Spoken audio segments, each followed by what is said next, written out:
No dia da conferência de paz humano-demônio, no castelo da Rainha Demônio, um pequeno monstro se esconde, chorando, enquanto a Rainha Demônio nada em seu próprio sangue, perguntando ao homem por que eles fizeram isso quando ela achava que eles iriam aceitar o tratado de paz. O homem lhe pergunta se ela realmente acha que esse mundo poderia existir, um mundo onde demônios como ela e humanos se dariam as mãos. A Rainha Demônio, surpresa ao ouvir isso, libera furiosamente seu poder, chamando-os de covardes. Em seguida, ela salta em direção ao homem, balançando a mão para trás para forçar um ataque, mas o homem apenas sorri. De repente, a dama aparece nas costas da Rainha dos Demônios. Ela olha rapidamente para trás, mas é tarde demais. A senhora apunhala no peito. A senhora pergunta arrogantemente o que ela acha e diz que foi preciso muito esforço para encontrar um veneno que pudesse afetá-la também. A Demon Queen tosse com o sangue do veneno, mas a senhora apenas diz que não pode acreditar que criaturas imundas como ela ainda ousem respirar. A Rainha Demônio agarra o vestido da senhora,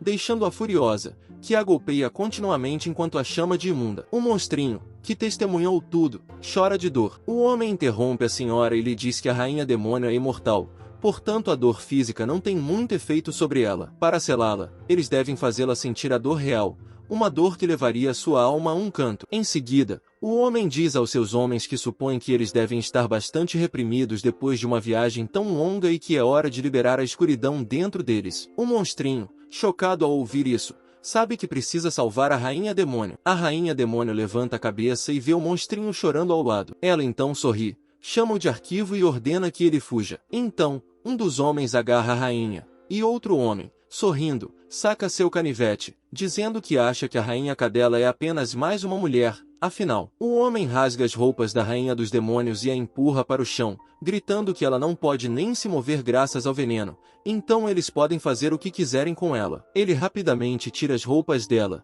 revelando seu corpo interior. O homem lhe diz com entusiasmo que seu corpo é imodesto e que costumava ser muito arriscado se aproximar dela, mas agora ela está completamente indefesa depois do veneno. Ele então agarra seu cabelo, dizendo para ela se preparar, pois eles vão violentá-la até que ela ceda. Ela chora de horror e grita que não, mas os homens simplesmente a agarram, e cada parte de seu corpo, e a agridem continuamente de todas as formas possíveis. O arquivo vê isso e se lembra de como a Rainha Demônio o protegeu, cuidou dele e o amou incondicionalmente. O monstrinho pula em direção à senhora para alcançar sua barriga e, quando toca a barriga da senhora, começa a lançar algo, deixando a senhora chocada. Depois de terminar de lançar o feitiço, ele se deita no chão, exausto. A Lady, furiosa, corta sua cabeça enquanto grita para que ele saia do seu caminho. A Rainha Demônio, que estava sendo atacada, ficou chocada ao ver a cabeça do arquivo rolar e parar. Ela gritou de dor e se levantou para alcançar o arquivo, mas o homem levantou a espada e cortou sua mão, forçando-a a cair no chão. O homem diz a todos que parece que suas lâminas finalmente funcionaram e que agora eles podem começar a selar a Rainha Demônio. Apesar de seu ferimento, a Demon Queen ainda tenta alcançar a cabeça do Archive, fazendo força para agarrá-lo. O homem pergunta, de forma provocativa, se monstros como ela também sentem compaixão por sua espécie, observando que a morte do arquivo foi o que finalmente a quebrou. Ele expressa descrença de que o demônio, que tirou inúmeras vidas humanas, possa sentir tais emoções. O homem lhe diz que ela deve amaldiçoar sua própria imortalidade, pois o futuro que aguarda agora é ser selada no purgatório. Erguendo a espada, ele diz a ela para se contorcer com seu corpo patético e viver a eternidade com dor antes de esfaqueá-la furiosamente. Archive fecha os olhos ao ver sua Rainha Demônio derrotada. O homem sorri e dá uma gargalhada gostosa, deleitando-se com sua vitória. A senhora olha para o corpo sem cabeça de Archive, chama-o de imundo, mas então sente algo em seu estômago, deixando-a confusa. Ela deixa isso de lado quando o homem anuncia o início da cerimônia de selamento. Depois que a Rainha Demônio é selada e o tempo passa, 2 dos 8 heróis, Lizelot e Sword, estão prestes a ter um filho, sem saber que o bebê dentro dela está absorvendo algo e se transformando em outra espécie devido a um parasita sanguíneo. Esse parasita, conhecido por encontrar ninhos de diferentes espécies de pássaros, expulsa seus ovos e os substitui pelos seus próprios. Para um demônio, isso significa devorar a alma de um bebê humano no útero e transferir sua própria alma para ele. Um processo conhecido como uma técnica secreta proibida. 6 anos depois, um dos 8 heróis, Lisalot Alexio, chama alguém chamado Elixir para ir com ela. Ela sorri para a criança, que então olha para ela com olhos brilhantes e chama sua mãe, perguntando o que era aquilo. Mas ele sabia que isso não era verdade porque seu nome era Archive. Antes que cortassem a cabeça de Archive e o matassem naquela época, ele usou o feitiço proibido, Brod Parasites, em um dos 8 heróis, trocando de lugar com o bebê de Lysalut. Naquela época, o Bland Parasites era o único feitiço que ele podia lançar com a pouca mana que lhe restava. Para resgatar sua rainha demônio, ele renasceu como humano, como filho de seu inimigo mortal e como filho da mulher que humilhou sua rainha demônio. Para Archive, a rainha demônio era tudo o que importava no mundo. Ele não tinha pai nem mãe, nem mesmo sabia o que era. Depois de ver que ele era muito fraco assim que saiu do ovo, sua espécie o abandonou e ele teve que sobreviver com as sobras dos humanos. Foi então que ele a conheceu. A rainha demônio confrontou os homens e os encarou com seus olhos brilhantes, fazendo com que entrassem em pânico e fugissem com medo. Ela perguntou a Archive o que havia de errado com ele, comentando que nunca tinha visto um demônio tão fraco antes. Ela o agarrou para ver seu rosto e, quando ele tentou falar, mas não conseguiu, ela percebeu que ele era mudo e registrou isso como um problema. Dando tapinhas em sua cabeça, ela se ofereceu para buscá-lo nas ruas. Archive sabia que ele era alguém sem nome e cuja vida era completamente inútil, mas a rainha demônio o salvou sem hesitar. Então, um momento depois, ele estava lendo no sofá quando ela lhe perguntou se ele gostava de ler livros. Ele fez que sim com a cabeça, e ela pensou por um momento antes de bater palmas e sugerir que lhe dessem o nome de Archive. Ele olhou para ela confuso, e ela explicou que era a palavra que designava o local onde documentos e livros eram armazenados, o que o tornava perfeito para alguém que amava livros tanto quanto ele. Ele concordou timidamente e ela declarou, de brincadeira, que Archive era seu nome, ao que ele aplaudiu com entusiasmo. Meses depois, ela lhe perguntou se ele queria saber por que ela o havia trazido para o castelo. Ela sorriu e perguntou se não havia dito a ele que tinha feito isso por capricho. Ele olhou para ela com seriedade, fazendo-a rir sem jeito. Ela então explicou que, como ele podia ver, ela não tinha família e estava vivendo sozinha naquele castelo desde que nasceu. Ela se considerava como algo que surgiu ali como a personificação do mal. Ao contrário de outros demônios e humanos, ela não tinha família. Ela mencionou que seu corpo poderia se assemelhar ao de um humano, mas ela não podia dar à luz filhos, nem criar uma família, por mais que tentasse. Então, ela supôs que esse era o destino de ser a rainha demônio. Ele se aproximou dela e tocou sua mão, fazendo-a sorrir calorosamente para ele. Ela o abraçou e perguntou se ele poderia ser sua família. Mas então, Lysalut lhe pergunta o que há de errado. Ele sorri em resposta, dizendo que não é nada. No fundo, ele sabe a verdade. A mulher à sua frente é Lysalut Alexiel, sua mãe humana e também a mulher que humilhou sua rainha demônio. Ele olha para Lysalut com fúria, jurando secretamente para si mesmo que matará todos os 8 heróis, inclusive essa mesma mulher diante dele. Ele sabe que nos corpos desses heróis estão enterrados cristais, partes da rainha demônio que foram seladas. Ele sente um profundo senso de obrigação de matar esses heróis, acreditando que essa é a única maneira de resgatar sua amada rainha demônio. Pegando a cesta, ele escolhe um sanduíche grande. Enquanto faz isso, ele contempla o poder que adquiriu após seu renascimento. Enquanto isso, Lysalut o adverte, insistindo que ele também deve comer seus vegetais. Em resposta, ele usa seus olhos de demônio em Lysalut, uma arma única que ele possui. Ela imediatamente se desculpa e se corrige, dizendo que o que ele realmente precisa comer é carne. Ele está ciente de que seu poder ainda é incipiente e que seus efeitos são notavelmente enfraquecidos quando se aproxima dos 8 heróis. No entanto, ele observa que Lysalut é excepcionalmente suscetível aos seus olhos demoníacos. Ele se pergunta se essa vulnerabilidade se deve ao fato de ela ser sua mãe, Lysalut Alexioli. Depois de viver 6 anos como humano, Archive passou a entender um aspecto crucial da natureza humana. Sua vulnerabilidade está em sua família. A indefesa de Lysalut é evidente para ele. Ele percebe que poderia facilmente acabar com a vida dela. Ele poderia atingir seu objetivo com um simples comando,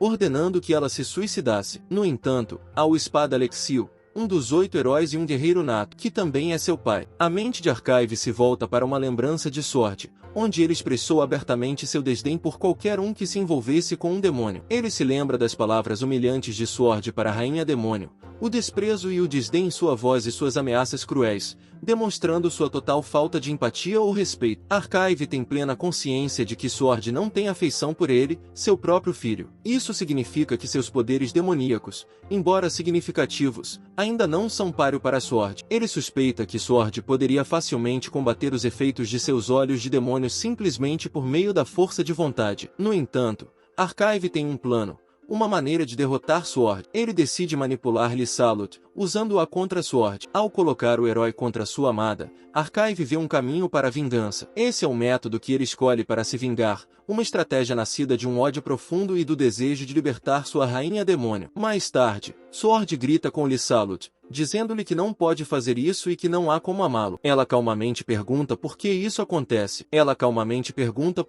Questionando se ele nem sempre o amou. Ele responde que Elixir nem mesmo o abraça, mal fala e nunca ri. Lysalut lhe diz que é porque ele não está abrindo seu coração para Elixir, sem saber que Elixir está do lado de fora, ouvindo-os. Sword diz a Lysalut que ele realmente tentou ser um pai para Elixir, mas, naquele dia, sentiu calafrios na espinha quando olhou para aqueles olhos, que, segundo ele, não eram os olhos de um humano, mas de outra coisa. Lysalut grita que Elixir é filho deles, mas Sword murmura que nem a cor do cabelo nem o rosto de Elixir se parecem com ele, e que os olhos de Elixir são como os olhos de um demônio. De repente, Sword sente uma aura forte atrás de si, o que o faz olhar para trás e ver Lysalut olhando para ele com raiva. Ele imediatamente explica que não está dizendo que o garoto é um demônio, mas ela pergunta furiosamente se ele está insinuando que ela o traiu com um demônio, incapaz de acreditar que ele poderia pensar algo tão estúpido. Sword tenta deter Lysalut, mas ela foge chorando, saindo do quarto e gritando que ele é o verdadeiro demônio. Ela continua andando quando Elixir, agindo como se tivesse acabado de acordar, pergunta o que há de errado. Ela o abraça e pede desculpas, depois diz que não é nada e sugere que eles vão para o quarto dele junto. Um momento depois, os dois estão em seu quarto quando ele pergunta se ela e seu pai brigaram. Então, em lágrimas, ele lhe diz que a culpa é toda dele. Ela lhe assegura docemente que isso não é verdade e que está orgulhosa dele. Mas seu pai simplesmente não o entende. Ele usa seus olhos de demônio e pergunta a ela. Ela olha para ele horrorizada e responde que só quer que ele e seu pai tenham uma vida feliz juntos. Mas seu pai está assustado com ele. E ela acha que o pai dele está saindo com outras mulheres. Ele pergunta se ela quer que o pai a ame. E ela responde que quer que o pai a ame como família e como mulher. Ele lhe diz que atenderá ao seu desejo. E então ela o vê se aproximando dela, mas, aos seus olhos, ele troca a espada. Ele entra em seu corpo e, um momento depois, ela está na cama, gemendo. Ele olha para ela, pensando que os humanos são realmente criaturas vis. Ele sabe que, ao usar a ilusão mental dos olhos de demônio, conseguiu fazer com que Lysalut o reconhecesse como espada. Ele percebe que os efeitos da ilusão mental são bastante eficazes, mas também sabe que não pode continuar usando-a assim por muito tempo. Ele se pergunta como deve fazer para que a espada verdadeira se reflita nos olhos de Lysalut. Em seguida, ele jura ao Sword que o transformará em um demônio. Um momento depois, ele estava dormindo tranquilamente na cama quando Sword entrou em seu quarto, segurando um punhal afiado. Quando Sword levantou a adaga para esfaqueá-lo, Lysalut pulou do canto e bloqueou o ataque de Sword com sua espada bem a tempo. Ela chamou Sword de demônio vil e perguntou como ele ousava machucar sua amada filha. Sword, aos gritos, disse que Elixir a estava manipulando, mas ela o mandou calar a boca e o atacou rapidamente. Felizmente, Sword bloqueou o ataque e insistiu que a criança não era filho deles. Lysalut, aos gritos,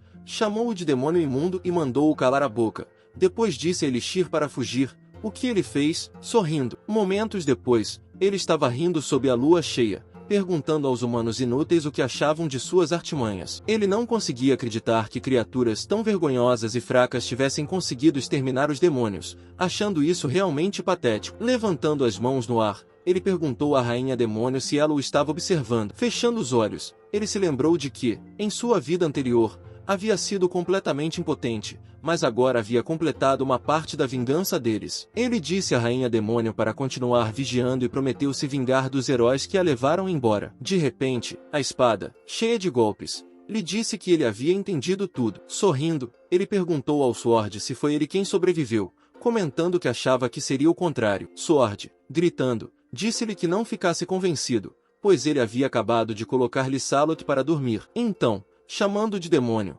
Sword perguntou o que ele havia feito com seu filho. Elixir respondeu que o havia consumido, dizendo que o bebê do herói era delicioso, o que fez Sword gritar de raiva e lançar seu machado na cabeça de Elixir. Elixir chamou Sword de pai, perguntando se ele realmente iria matá-lo. Sword, chocado ao ouvir isso, Parou bem a tempo antes que o machado atingisse a cabeça de Elixir. Sword então se lembrou de alguém que lhe perguntou se ele tinha certeza de que não havia problema em trabalhar e ignorar sua esposa grávida. Ele respondeu que precisava ganhar dinheiro para a chegada do bebê. O homem comentou sobre seu passado como um guerreiro habilidoso que trabalhava para a guilda e questionou por que ele estava trabalhando em uma mina de carvão em um vilarejo tão miserável. Sword respondeu que era porque Lysalut desejava uma vida normal e, além disso, nunca pensou que alguém como ele pudesse se tornar pai, então ele sabia que precisava fazer o melhor possível. De repente, o sangue se espalhou por toda parte e Sword ficou chocado ao ver uma espada longa atravessada em seu peito. Olhando para trás, ele viu Lysalut,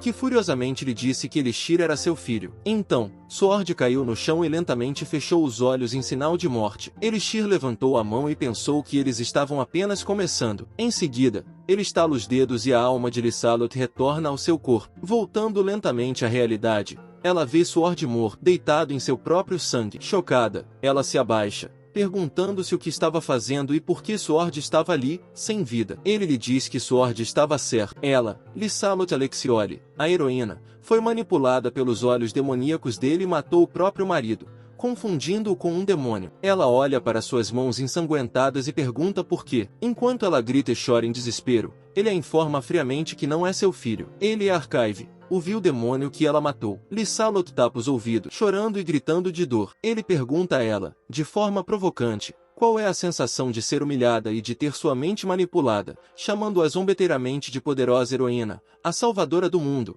e a incita a lhe dar a resposta. Lysalut pega a sua espada coberta de sangue e acha que sabe o que está por vir. Ele percebe que é hora de fazer um teste e decide ver quão forte é o vínculo familiar desses humanos. Enquanto pondera se deve controlá-la com seus olhos de demônio, Lysalut corta o próprio pescoço, optando por morrer. Surpreso com o suicídio dela, ele se aproxima para entender suas ações. Ele lhe diz que ela matou o marido e teve seu filho devorado. Tocando o rosto dela, ele pensa que o espírito dela não conseguiu suportar isso. Soltando a cabeça dela, ele a chama de mãe e diz para ela não chorar. Mas, então, ela estende a mão, tocando seu rosto, dizendo que está tudo bem e chamando de seu adorável filho. Ela lhe garante que sua mãe está lá, fazendo-o morder os lábios. Ele sabe que foram esses humanos que levaram sua rainha demônio embora. Mas ele se lembra de ter perguntado a Lysalut sobre um lugar, e ela explica que é o túmulo de sua família. Lysalut conta que sua família foi morta por demônios e que ela foi a única sobrevivente naquela floresta. Se seu pai não a tivesse salvado,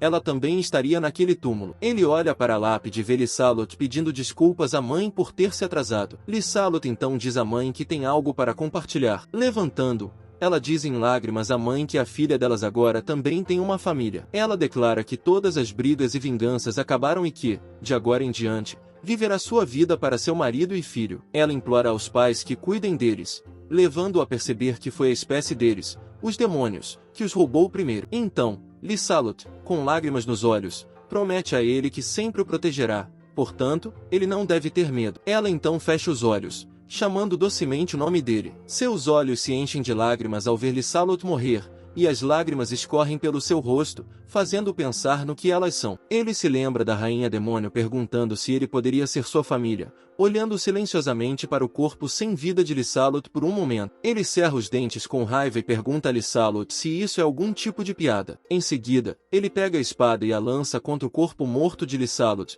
esfaqueando-a continuamente enquanto declara que uma mulher como ela nunca poderia tomar o lugar da rainha demônio. Um momento depois, ele conclui que a família e as emoções são realmente as fraquezas humanas. Ele então extrai o cristal, percebendo que agora que o possui, ele se entende melhor. Ele decide usá-lo ao máximo para se vingar e resgatar a rainha demônio. Ele diz aos heróis que esperem por ele. 14 anos depois, na enorme porta do castelo, alguém bate. O guarda que está lá dentro pergunta quem é. Ele responde que é a pessoa contratada como professor. O guarda pede para examinar sua carta de convocação. Ele entrega a carta pela fresta. Ao vê-la, o guarda pede desculpas por sua grosseria, explicando que não esperava que o filho de um herói fosse convocado como professor da academia. Depois, dirigindo-se a ele como Lord Elixir Alexio, o guarda o convida a entrar. A Royal Hero Academy, como o próprio nome indica, é uma instituição que cultiva crianças com habilidades e talentos para se tornarem heróis. Todos os alunos reunidos nessa academia possuem talentos excepcionais em todas as categorias. E não é de surpreender que os filhos de heróis também se matriculem lá. De repente, alguém o chama e a senhora, recuperando o fôlego, lhe dá as boas-vindas à Royal Hero Academy. Ela se apresenta como Lick Weissman e explica que o diretor a enviou para recebê-la no portão, mas ela se atrasou. Ele a olha em silêncio, fazendo com que ela entre em pânico e peça desculpas pelo atraso, explicando que foi parada por um aluno no caminho. Ele lhe diz que não há problema e agradece pelas boas-vindas. Ela olha timidamente para o rosto dele e diz que assumirá a responsabilidade de mostrar-lhe a academia, fazendo com que ele sorria desajeitadamente e agradeça pelo gesto gentil. Foram necessários 14 anos para que Elixir finalmente se estabelecesse em um cargo de professor. Depois de matar Sword e Lysalut, ele usou seus olhos de demônio para manipular os aldeões para que se livrassem dos corpos. A história oficial contada ao público foi que os pais do herói deixaram seu único filho com um conhecido, e depois desapareceu. Depois disso, Elixir usou seus olhos de demônio para ser adotado em uma família nobre, o que lhe permitiu viver uma vida sem desconforto. Ele também aprendeu a se integrar à sociedade durante sua vida de classe alta. Em resumo, Elixir pode dizer que sua vida como humano tem sido tranquila até agora. No entanto, ele nunca teve a intenção de mergulhar no tipo de tranquilidade que os humanos desfrutam. Em vez disso, ele utilizou sua posição e poder como filho de um herói para entrar em uma guilda que caçava os remanescentes do exército demoníaco. Elixir sabe que precisa ganhar experiência e mostrar suas habilidades para se aproximar dos heróis. Ao fazer isso, ele nunca hesita, mesmo quando se trata de matar outros demônios, acreditando que, desde que seja pelo bem da Rainha Demônio, ele fará tudo o que for necessário. Então, usando toda a sua chama, ele matou e queimou muitos demônios. No entanto, um dos demônios sobreviveu à chama e saltou em direção a ele para atacar. Felizmente, ele usou o poder do olho do demônio a tempo de fazer o demônio parar bem na sua frente. O demônio, ao reconhecer o poder, não conseguia acreditar que era o olho do demônio. Ele tirou a espada do inventário, segurou-a com força e se aproximou do demônio imobilizado. Em seguida, cortou o demônio ao meio. O demônio, reconhecendo-o como um companheiro, perguntou por quê. O corpo do demônio desmoronou em pedaços e ele viu outros demônios e humanos morrerem queimados ao seu redor. Ao longo de seu treinamento e experiências, Elixir percebeu uma coisa: seu poder não era suficiente. Ele sabia que os 8 heróis eram capazes de destruir fortalezas com um único ataque, e seus ataques eram tão rápidos e ferozes quanto um raio, capazes até de fazer as estrelas caírem. Percebendo quanto ainda tinha que percorrer, ele decidiu mudar seu plano. Ele já tinha sua linhagem e suas realizações, portanto, as únicas coisas de que precisava eram subir na escada desse mundo. E ele sabia que era apenas uma questão de tempo até que o exército regular entrasse em contato com ele. Ele se lembrou do velho dizendo que alguém com suas habilidades poderia até mesmo ser colocado no comando da Ordem dos Cavaleiros do Exército Regular e perguntando se ele não gostaria de uma posição elevada no exército. Ele olhou para o velho e respondeu graciosamente que,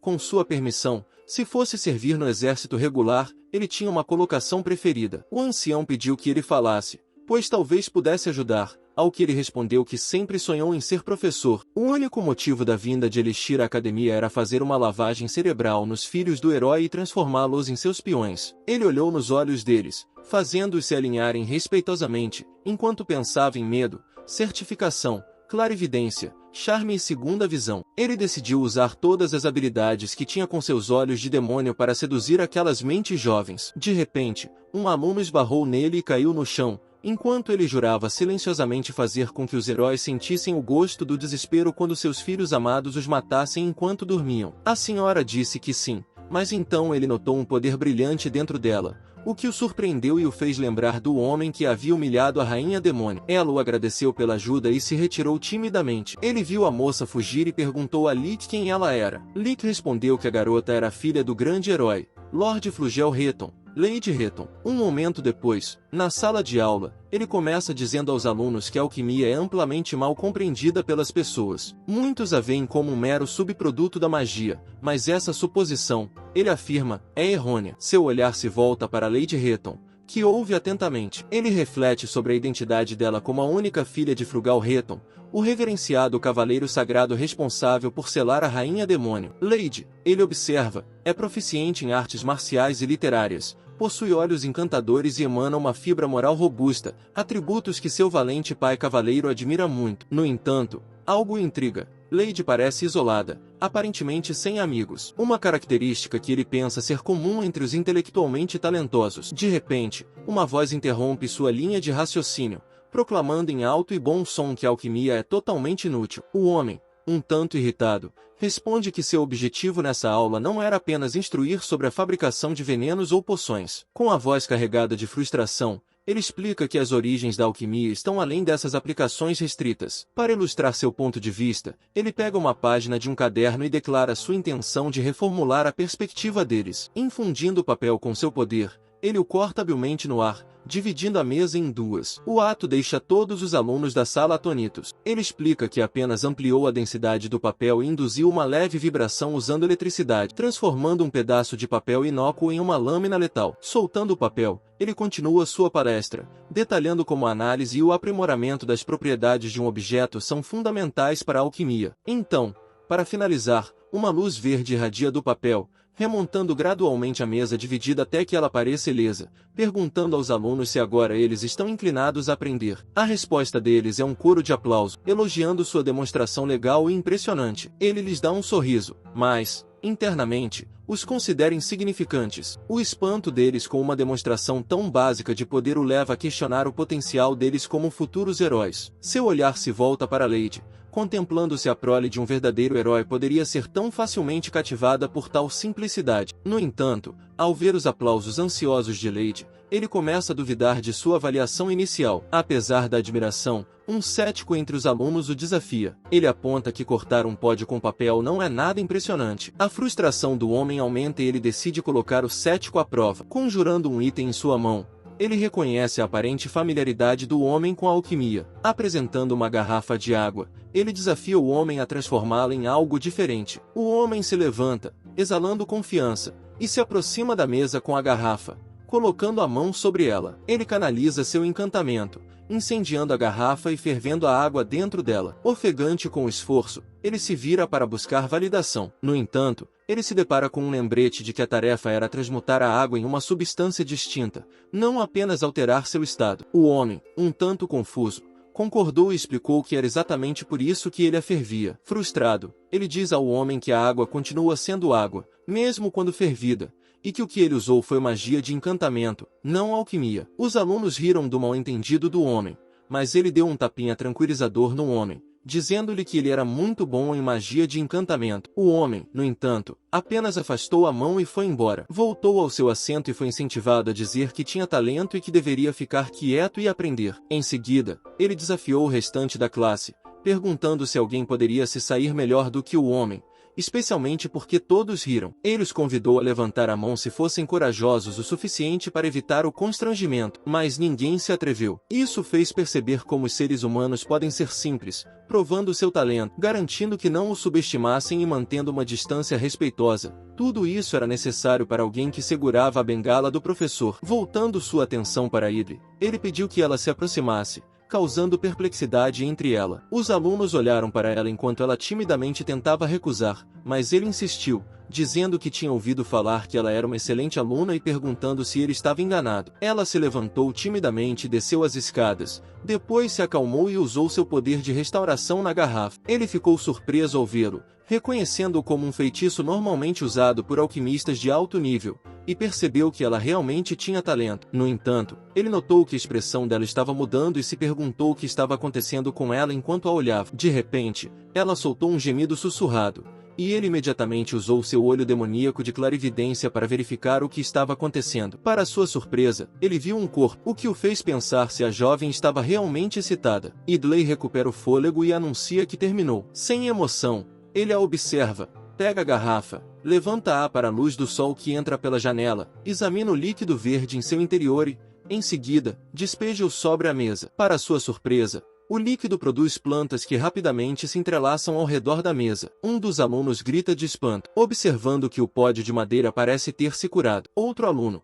incrédulo, pergunta se Idli transformou a água em uma poção de cura. Ele reconhece que Idli realmente fez uma poção de crescimento, mas também sabe que essa poção normalmente leva pelo menos 3 dias para ser criada por um alquimista. Mais importante ainda, ele percebe que o corpo de Idli está em um estado febril, especificamente em torno da região inferior. Ele especula que pode ser alguma anormalidade hereditária de mana, geralmente encontrado em pessoas com genética superior, e pensa em como pode utilizar isso a seu favor. Mais tarde, Lick lhe diz com entusiasmo que sua primeira aula foi muito impressionante. Ele agradece com um sorriso e depois menciona que tem uma pergunta, o que faz com que ela o olhe com curiosidade. Ele pergunta sobre as aulas focadas para alunos excelentes, perguntando se elas são chamadas de aulas especiais. Lick confirma e explica que os professores que se destacam em suas áreas têm o privilégio de conduzir aulas especiais. Ele expressa seu desejo de ser o professor responsável por Lady Rutal, pedindo a opinião de Lick. Ele também menciona que Lady é uma aluna promissora que pode se tornar uma pioneira em alquimia,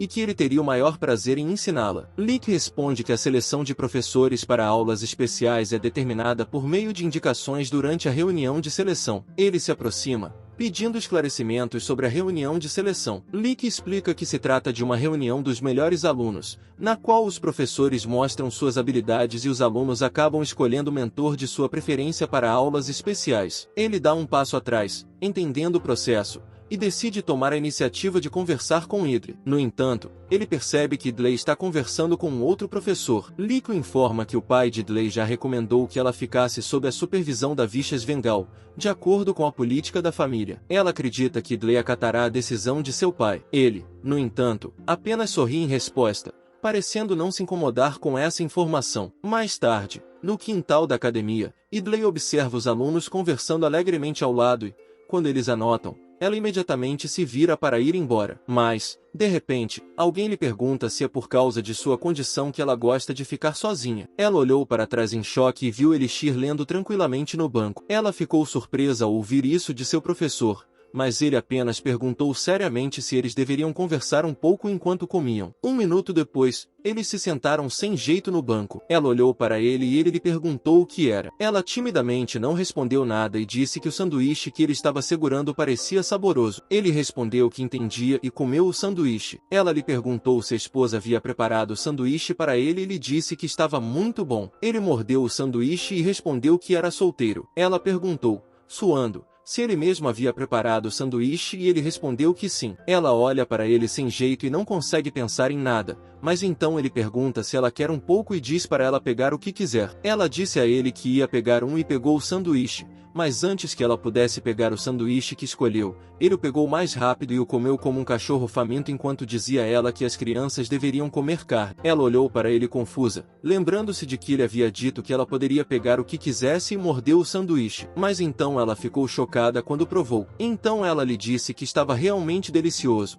mas ele perguntou se a excitação dela havia se acalmado, o que a deixou chocada. Ele disse a ela que estava surpreso e perguntou quem sabia que uma aluna entraria no cio na frente de todo. Ela baixou a saia e perguntou timidamente como ele sabia o que tinha acontecido. Ele respondeu que era professor, portanto sabia onde procurar, mas tinha medo de que ela começasse a se agradar na aula. Ela fechou os olhos timidamente e não conseguiu olhar para ele por timidez. Ele lhe disse que ela possuía grande mana, mas que ficava sexualmente excitada quando usava magia, o que era algum tipo de condição de mana da normalidade, e, até onde ele sabe, era impossível curá-la, o que significa que não há esperança para ela no futuro. Ela olha para ele em pânico e implora para que ele não conte a ninguém sobre isso, mas ele simplesmente coloca a mão perto dela e se inclina sobre ela, perguntando-lhe, e se ele lhe dissesse que poderia vencer essa condição dela, o que ela faria? Em choque, Lady engoliu em seco, lembrando-se da declaração anterior de Elixir de que a cura era impossível. No entanto, ele esclareceu que seu objetivo era vencer, não curar, a doença dela. Em lágrimas, ela confessou que havia tentado repetidamente tratar do problema sozinha e depois olhou para ele. Intrigado com o fato de um professor que acabará de conhecê-la poder oferecer ajuda, Elixir sugeriu seriamente que, se ela quisesse descobrir, deveria escolhê-lo na próxima reunião de seleção, alertando-a de que o professor que seus pais recomendaram provavelmente informaria seu pai sobre sua condição ao descobri-la. Desesperada, Lady implorou para que ele não deixasse isso acontecer. Elixir estendeu a mão, enxugando gentilmente suas lágrimas, e assegurou-lhe que poderia aliviar seu sofrimento, deixando-a chocada e incrédula. Ele então se afastou, instruindo-a a escolhê-lo, assegurando-lhe que isso era tudo o que ela precisava fazer. Mais tarde, na Magic Arena, estava ocorrendo a reunião de seleção da lição especial. Aqui, os professores mostravam seus conhecimentos e os alunos selecionavam seus mentores por um ano, quase como um aprendizado. Os alunos especiais estavam sentados quando uma senhora com uma figura notável levantou os documentos, comentando sobre a escassez de alunos de alto nível naquele ano. Um homem baixo lamentou o declínio da qualidade, atribuindo-o à paz pós-guerra, embora estivesse orgulhoso de ter reunido alunos talentosos. Primeiro, a senhora examinou o arquivo de Dlee Hutton, a filha do grande herói frugal. Ela notou que uma recomendação de professor já havia sido feita para ela. Naquele momento, Vishis Vengal, um exímio espadachim mágico, demonstrou sua habilidade com uma tempestade de fogo, apresentando-se de forma impressionante. O homem concordou que a posição social e os talentos de Vícios eram mais do que suficientes. Ele também observou que Vícios já estava encarregado de 2 alunos, e Frugal, um generoso doador da academia, o havia recomendado. A senhora então perguntou sobre o homem de cabelos pretos, Elixir. Elixir, segurando um frasco de poção, fez um arremesso teatral no ar, mostrando sua habilidade alquímica. O homem informou a ela que Elixir era uma adição recente à equipe, um professor de alquimia e filho de heróis aposentados. Ela reconheceu a linhagem e o histórico impressionantes de Elixir, embora tenha comentado que a alquimia era considerada um assunto simples para uma filha de heróis. O homem concordou, opinando que a alquimia não era um campo adequado para a filha de um herói, e sugeriu que Vício, com seu histórico mais adequado, ficasse encarregado da garota de Rutban. Enquanto ele se afastava, alguém comentou que a academia havia desperdiçado o tempo todo, o que o deixou confuso. Ele se virou para ver Vícios, que comentou que eles poderiam simplesmente ter pedido aos alunos que escrevessem uma lista com as 3 melhores opções de professores, em vez de fazer essa exibição elaborada. Vícios ponderou que talvez fosse tradição, mas, para ele, parecia um jogo fixo, e perguntou se Elixir compartilhava desse sentimento. Elixir, no entanto, estava concentrado no palco, observando ociosamente, e respondeu que Vícios estava completamente certo. Lick então pediu que Lade anunciasse o professor escolhido. Suando e pensando muito, Lade finalmente tomou sua decisão. Elixir a observou e, quando seus olhos se encontraram, ela anunciou timidamente que havia escolhido Elixir Alexial. Vícios, surpreso, protestou dizendo que isso era impossível. Ele confrontou Idri, lembrando-a de que esse não era o acordo deles. Mas Lade simplesmente desviou o olhar, envergonhada, deixando Vícios frustrado. Vícios então se dirigiu à diretora, a senhora responsável, afirmando que ela certamente sabia que ele havia sido recomendado pelo pai de Dleia, Frugal, um dos 8 heróis. Ele questionou se a escola não iria desconsiderar um endosso tão significativo. O homem baixo, ecoando esse sentimento, sugeriu à diretora que, para o benefício da academia, Vícios deveria ser o professor especial de Dleia. A diretora reconheceu as possíveis desvantagens para a escola e a provável repreensão que Dleia sofreria de seu pai. Elixir, olhando para a diretora, lembrou-se de ter ouvido que o diretor da escola deveria respeitar a vontade individual do aluno, o que o levou a questionar a veracidade disso, considerando os riscos que Elixir pensou ao usar seu olho de demônio. Mas antes que ele pudesse agir, a diretora, com um sorriso, propôs uma solução. Ela sugeriu um duelo entre os professores para determinar quem era superior. Vícios, surpreso, perguntou se ela estava falando sério. Ela respondeu com entusiasmo que sim. Proclamando um duelo, ela declarou que o vencedor se tornaria o professor de Idla. Após um momento de silêncio, Elixir concordou, expressando sua aprovação à ideia. Phil encarou com raiva, mas ele permaneceu calmo. A diretora lhes disse que todos os feitiços de alta classe e técnicas secretas de extrema letalidade são proibidos, e, como ambos são professores, eles devem garantir que seu bom senso permaneça intacto durante a luta. O homem baixo, em pânico, perguntou à diretora se ela não achava que o Conselho de Educação poderia ter problemas com o fato de eles travarem um duelo durante a tradicional reunião de seleção. Ela respondeu que estava tudo bem e perguntou ao homem baixo se ele não achava que seria uma lição valiosa para os alunos testemunharem seus professores em um duelo. Elixir acha que, embora a proposta de duelo seja conveniente para ele, ele não pode usar seus olhos de demônio porque a diretora está de olho nele. De repente, Vícios o chama pelo nome completo e diz que ouviu dizer que ele era filho de um famoso casal de heróis. Vícios também lhe diz que ele parece jovem, mas pergunta se ele tem um registro de serviço militar. Ele responde que esteve na Demon Army Remnant Subjugation Guild por um tempo, mas Vícios apenas sorri para ele e diz que ele está na Grande Guerra. Em seguida, Vícios liberou seu forte poder de chama enquanto dizia arrogantemente que não se lembrava mais de quantos demônios havia matado, mas achava que tinha 13 anos quando sua contagem de mortes ultrapassou 1000. Elixir calmamente pegou sua poção e disse a Vícios que ele entendia e que deveria ser mais brando com ele. O motivo pelo qual o Elixir escolheu a alquimia como tema não foi o fato de ela possuir um poder inigualável. A verdadeira razão é que, Para as pessoas, ela parece simples por fora e não se destaca. Outro motivo é que ele tem uma grande afinidade com os olhos de demônio, mas ele não pode usá-los nesse momento. No entanto, ele não precisa usar seus olhos de demônio para lutar. Vícios sabe que o ataque dele foi uma cortina de fumaça, um típico jogo dissimulado de um alquimista, e provocativamente diz a ele que foi ridículo. Então, Vícios usou sua habilidade de flamelance e o atacou com ela, mas Elixir a bloqueou facilmente, deixando Vícios chocado. O homem baixo pergunta o que acabou de acontecer e se foi alquimia. A diretora respondeu que não e disse ao homem baixo que se tratava de um golpe mágico. Ela explicou que é quando eles criam uma onda de choque usando sua mana para repelir o feitiço do oponente e é um feitiço de nível muito baixo. Em vez disso, não é nem mesmo mágico, então qualquer um pode fazê-lo mesmo com pouquíssima mana, mas é uma técnica difícil porque eles têm que cronometrar perfeitamente o tempo com o ataque que está chegando. A diretora lambeu os lábios enquanto dizia que era impressionante e que estava começando a gostar de Elixir. Vícios o ataca continuamente com suas chamas, mas Elixir apenas as bloqueia calmamente usando o Bash mágico. Em seguida, Vícios diz a ele que é hora de enfrentar sua espada. Vícios o ataca com sua espada, mas Elixir bloqueia o ataque de Vícios usando seu cajado, fazendo com que Vícios não acredite e pergunte como ele bloqueia seu ataque. Vícios tentou com toda a força empurrar sua espada em direção a ele, mas Elixir apenas respondeu calmamente que, como ele sabia, seu pai era um guerreiro. Vícios pulou para ganhar distância dele. Em seguida, ativou um círculo de feitiços para usar seu feitiço de área ampla. No entanto, seu círculo desapareceu lentamente, deixando-o chocado e em pânico, perguntando o que estava acontecendo e por que suas chamas estavam desaparecendo. Elixir abaixou o cajado enquanto respondia a Vícios que a magia das chamas é de fato muito letal e poderia ser considerado o atributo perfeito para combater vários inimigos. No entanto,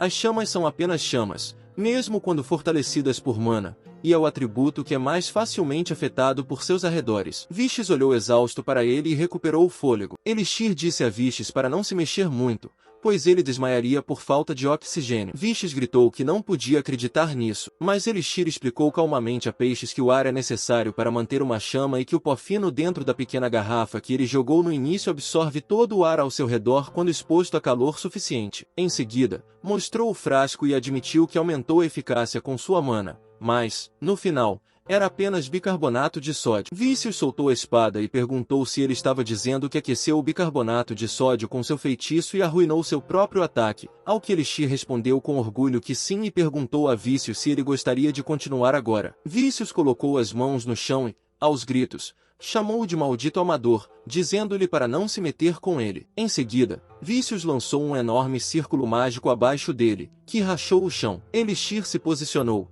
sabendo que era um grande círculo mágico do atributo fogo, e se perguntou se Vícios usaria magia de alta classe. Os olhos de Vícios começaram a liberar chamas e ativaram sua habilidade de vulcão, que derreteu o chão e liberou um forte calor ao redor deles. Elixir notou que, em vez de usar chamas, Vícios usou a alta temperatura instantânea para criar um leito de rocha derretido, o que ele achou impressionante. No entanto, à medida que o calor de Vícios se espalhava por toda parte, Elixir notou que a lava espirrava em várias direções. Ele imediatamente ativou seus 1000 olhos de centeio e correu em direção a Idli, quebrando o chão no processo. Ele desembainhou a espada, sabendo que os olhos de demônio permitem que ele determine e preveja o movimento de qualquer objeto, independentemente do objeto ou do feitiço usado nele. Isso também aumenta as estatísticas físicas de seu corpo, mas ele só pode usá-lo por um curto período de tempo, pois isso sobrecarrega muito. Em seguida, ele saltou rapidamente, bloqueando a lava que entrava em seu caminho, e alcançou Idli,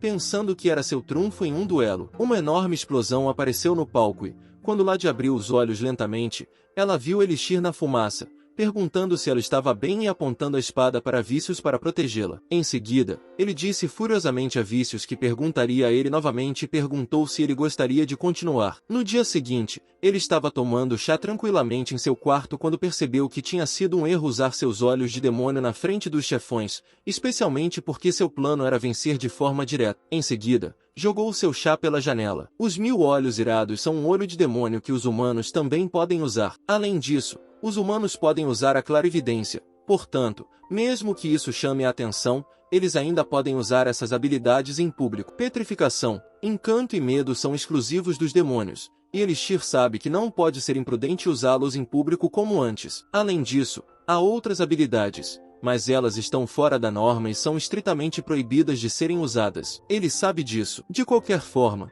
foi um fracasso permitir que a diretora visse seus olhos de demônio, esperando que ele não atraísse o interesse da diretora. Ele se sentou, sabendo que teria de ser muito cuidadoso daquele dia em diante. De repente, alguém bateu em sua porta e ele pediu que entrassem. Lade entrou e se desculpou com ele. Ele lhe disse que estava feliz por ela ter vindo e que ela deveria se sentar. Mas ela se curvou timidamente e o agradeceu profusamente por tê-la salvado no dia anterior. Ele lhe disse que ela não precisava agradecê-lo porque ele estava apenas fazendo o seu trabalho. Mesmo assim, ela disse timidamente que a culpa era dela por ele ter se metido em problemas e pediu desculpas novamente. Ele suspirou e caminhou em direção a ela, dizendo-lhe para nunca se desculpar quando não tivesse feito nada de errado. Depois, ele a chamou de idiota e deu um tapinha em sua cabeça, mas ela ainda se desculpou. Isso fez com que ele a lembrasse de que havia acabado de dizer a ela para não se desculpar. Ele estava feliz por ela estar segura, o que fez com que o rosto dela se transformasse em um tomate de timidez. Em seguida, ele pediu que ela se sentasse. Um momento depois, após analisar os documentos dela, ele lhe disse que a maioria de suas notas estava acima da média, o que é um excelente registro. Em seguida, ele largou os documentos e perguntou há quanto tempo ela tinha essa disposição para ficar sexualmente excitada. Ela ficou tonta de timidez ao ouvir a pergunta dele e não conseguiu responder adequadamente. Ele, frustrado, disse-lhe que já sabia disso. Portanto, ela não deveria irritá-la entrando em pânico todas as vezes. Ela respondeu que isso começou quando ela tinha 8 anos de idade. Ele perguntou quem mais sabia sobre isso, e ela respondeu que ninguém sabia porque ela não podia contar a ninguém sobre algo assim. Ele lhe disse que ela já devia ter usado magia muitas vezes e lhe perguntou como ela estava lidando com isso. Ela segurou a saia com força, tímida, e não respondeu imediatamente. Mas ele lhe disse que estava ouvindo atentamente e ordenou que ela respondesse. Ela respondeu que estava apenas suportando e esperando por um intervalo ou pelo fim da aula. Em seguida, ela foi ao banheiro e, antes que pudesse terminar a resposta, mordeu os lábios e continuou, dizendo que tinha resolvido o problema lá. Além disso, quando fica muito agitada e sabe que ninguém está olhando, ela faz isso embaixo da escrivaninha. As lágrimas de seus olhos caíram em sua mão e ela lhe disse que não queria mais isso, que estava farta. Ela também lhe disse que, por causa dessa disposição, não conseguia fazer amigos. Os meninos a olhavam com olhos tão estranhos, e sempre que ela usava magia, acabava quase se perdendo, de modo que não conseguia mais suportar isso. Ele enxugou suas lágrimas e lhe disse que já era o suficiente e que ela não deveria chorar. Em seguida, ele se dirigiu ao seu armário e disse a ela que não se preocupasse e que, como ela o havia escolhido, ele a ensinaria a conquistá-la. Enquanto pegava algo no armário, ela perguntou como, e ele lhe mostrou uma bola de cristal de mana. Ele explicou que, como o nome sugere, ela absorve e armazena mana e é um item mágico usado principalmente para praticar suas emissões de mana. Ele também explicou que uma quantidade média de mana não a quebraria. Em seguida, disse-lhe que queria que ela liberasse sua mana até que a coisa se quebrasse. Ela discordou, dizendo-lhe que se fizesse algo assim, ela se perderia. Mas ele lhe disse para fazer o que quisesse, pois a decisão era dela. E explicou que o motivo de ter falado com ela primeiro foi simplesmente o fato de sua disposição rara ter atraído seu interesse como espécime. Em seguida, ele usou seus olhos de demônio sobre ela, dizendo-lhe que ganharia um espécime e que ela conquistaria sua disposição, o que ele chamou de uma vitória. Em seguida, ele lhe perguntou se ela iria fazer isso ou não, e ela respondeu que sim. Em seguida, ela colocou as mãos na bola de cristal de mana e tentou liberar toda a sua mana para quebrá-la. Ele lhe disse que nunca tinha visto um volume tão grande de mana ser liberado e que ela era realmente a filha de um herói. Ele olhou para a bola mágica e notou que o atributo de cor da mana era branco puro. Ele sabia que esse era um tipo de mana que podia ser usado para todos os tipos de magia, mas lembrou-se de que diziam que havia uma grande possibilidade de ela se transformar em um atributo diferente após a experiência da puberdade. Em outras palavras, Lade poderia acabar sendo capaz de usar não apenas atributos de fogo ou água, mas também atributos das trevas. E ele sabia que se cultivasse Lade com cuidado e a usasse junto com seus olhos de demônio, poderia até matar Frugal. De repente, Lade se sentiu feliz mais uma vez, e como não podemos usar palavras ruins, a partir de agora vamos chamá-la de felicidade. Ela então tocou lentamente sua felicidade. E então, ela gritou, dizendo-lhe que não podia mais e que tinha de parar. Ele agarrou sua mão, dizendo-lhe que já era o suficiente. Então, Olhando para ela, levantou a mão e disse que lhe daria a próxima instrução sem nunca se sentir feliz. Portanto, ela deveria suportar isso por 3 dias. Em seguida, ele lhe perguntou se ela poderia fazer isso, deixando-a atônita e chocada. Então, ela perguntou se ele realmente queria dizer 3 dias e se estava começando agora. Em pânico, ela lhe disse que não havia como fazer isso porque já era muito difícil para ela. No entanto, ele apenas lhe disse que, se ela não fizesse o que ele havia dito, poderia esquecer tudo o que ele havia dito e que também não pensasse que poderia se consolar se escondendo. Ele também lhe disse que seus olhos não podiam ser enganados e ordenou que ela voltasse para a sala de aula por enquanto, e que eles repetiriam a mesma coisa amanhã, por volta da mesma hora. Ela seguiu suas instruções e saiu da sala. Ele percebeu que não era de se admirar que Lad não tivesse percebido isso, mas a disposição dela não era um ponto fraco,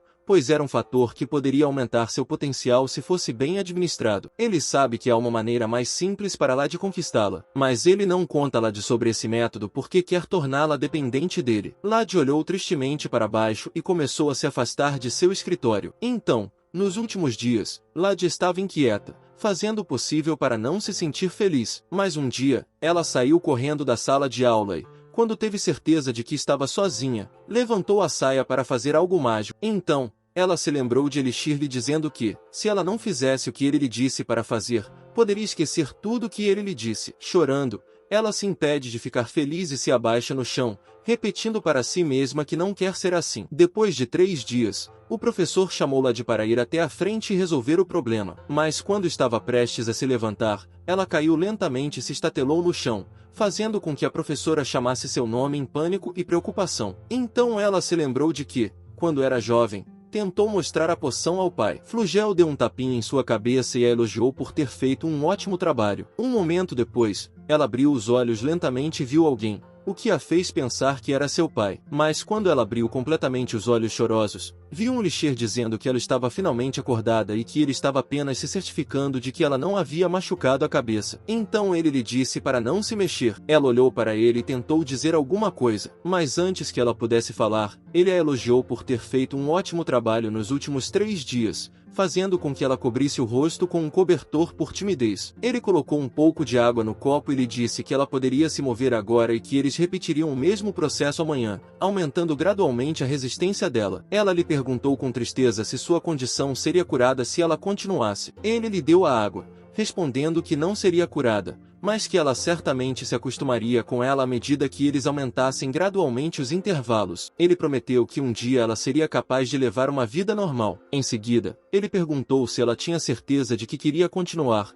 alertando que seria muito difícil. Ela concordou com a cabeça. Ele se levantou e lhe garantiu que estava tudo bem agora, fazendo com que ela o olhasse confusa. Ele lhe disse que se certificaria de que ninguém entraria. Então, utilizando seu olho de demônio, ele disse que ela deveria fazer o que ele desejava, pois ele permitiria. Depois disso, ele saiu da sala. Depois que ele se foi, ela imediatamente se alegrou e, quando atingiu o ápice de sua felicidade, exclamou que a sensação era muito boa. Enquanto isso, do lado de fora da clínica, ele verificou as horas, ciente de que havia usado uma versão menos poderosa de seu encanto de olhos de demônio para simplesmente libertá-la temporariamente de sua autocontenção e senso de vergonha. Isso porque ele não podia imprimir profundamente uma sugestão na mente dela controlando sua vontade à força. Quanto à sugestão que o Elixir imprimiu lá de dentro dela, isso criou um senso de dependência, fazendo-a acreditar que não poderia ser verdadeiramente feliz a menos que ele estivesse com ela. Ele decidiu deixá-la se afogar em felicidade,